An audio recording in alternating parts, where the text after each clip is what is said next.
Welcome to the Mastering the Game of Life podcast. In this podcast, there'll be insights around 3 key areas to mastering the game of life: purpose, prosperity, philanthropy.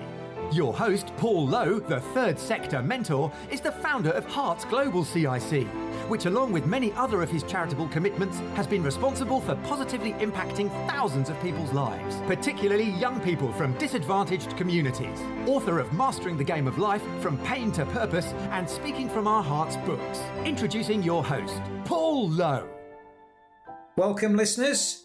I hope I find everyone well. And in this health-related podcast, the focus will be around how to benefit from understanding your stress.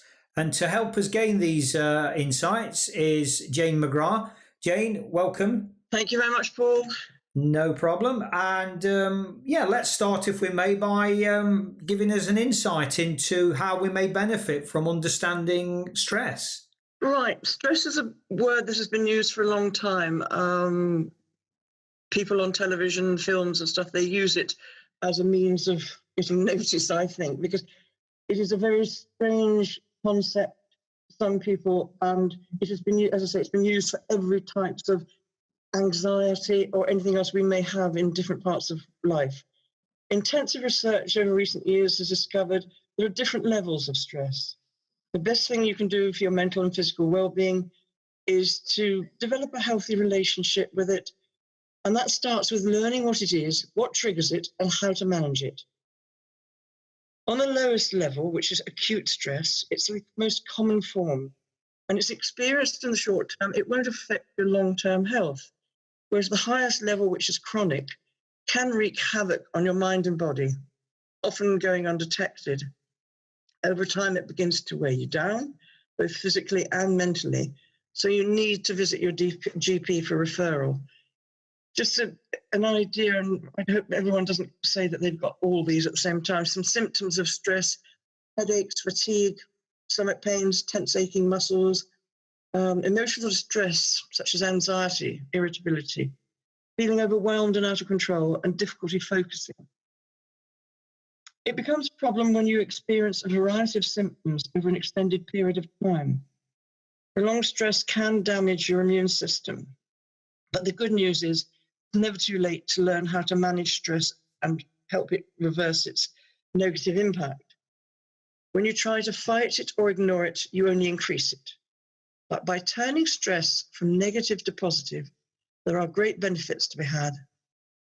Stress can even give that extra push forward reaching goals, whether it's at work or home or leisure, getting a new job, or just mowing the overgrown lawn. It can in fact work for you, not against you, if you learn how to use it effectively. Through experiencing stress, you build resistance to situations that you know cause you stress. Just as your body can build up resistance to disease, you can look after your body and mind by keeping positive and active. By replacing negative thoughts that typically surface at the first sign of stress with more positive ones, you can master an approach of acknowledging your stress, such as, I'm experiencing stress right now.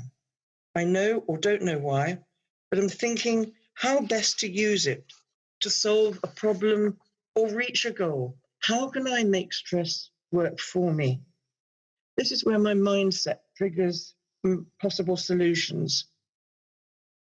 Because stress, chronic stress, can be difficult to identify, talking things out with a mental health care professional is advisable and may make it easier to pinpoint where the stress is coming from and how best to handle it. The benefits of exercise and being fully aware of what is happening is not a weakness or unusual. By admitting something is wrong and wanting to do something about it, that means you have strength and the return of control in your life. I would suggest to keep a journal. That way you can find out what has happened and what has triggered it. You can discuss that with a mental health person, and then that gives you the tools to prevent it happening again, because you recognize the symptoms. One other thing that I find is really important is to keep in touch. Keep in touch with everyone you can. Keep communications open. Don't become a hermit. This is the worst thing you can possibly do. And the most important thing is sleep. Sleep is essential for body and mind. And it's time to get on helping you while they will carry working while you're sleeping. Give yourself time to relax. So this is a very brief outlook of what is a really, really massive subject. But again, as with a lot of things, there are ways around it or through it, beating it. You may not have the answers yourself, but just to know that there is something out there you can do for yourself. I found this, and I think you will be able to do that as well. So again, it is worth exploring and just not trying to ignore it. Pay attention to it.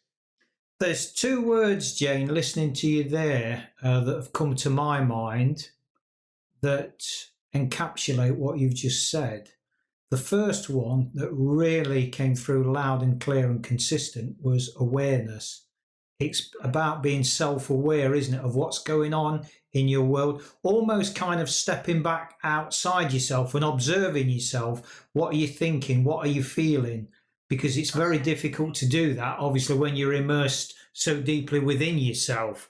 So that was the first one that came through loud and clear. And the other one is something you said at the top of the conversation, is the word balance. Because a little, and it's almost cliched, but a little bit of stress can be healthy, can it not? Oh, yes, totally. As I say, this is what you need: stress to push you forward to do things. And this stress, if you can identify what sort of stress it is, whether it's taking exams, whether you've got a job interview, you don't want to sit there in a lump, being lethargic and just nothing there. You want the adrenaline going. You want everything happening inside. So a bit of stress is brilliant. You just need to know or need to control the levels of stress, which you can do over time. Yeah, and the risk of oversimplifying what, as you quite rightly allude to, is a very deep and complex subject. But where I've come in with the A for awareness, the B for balance, maybe there's a C to be added to under the word of control. And it is about that control, isn't it? So having the awareness, creating a balance so it doesn't get overwhelming, and then controlling it to serve you. Would that be a fair summary? Absolutely, yes. And by starting and doing this, at the start, it may not work terribly well, but be consistent, keep doing it. Listen to your body and your mind. I've said this for years. If you listen to what's inside you, that is a way of getting yourself a good relationship with both your body and your mind and working with them.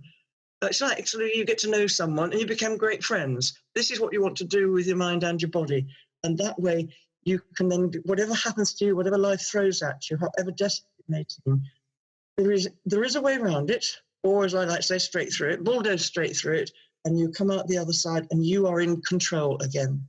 Right, okay, Jane. Well, on that positive and powerful note, I offer my gratitude to you for sharing your insights, and to you, the listeners, for being part of this Mastering Life podcast. So until the next time, keep learning and loving, and always remember, Mastering Life starts by embracing our hearts. Thanks for listening to the Mastering the Game of Life podcast. Drop a line to paul@paullowehearts.com with any thoughts or questions you may have, and he'll be more than happy to respond. Alternatively, check out Paul's website at paullowehearts.com or any of his social media feeds under the same name. Remember, mastering life starts by embracing our hearts.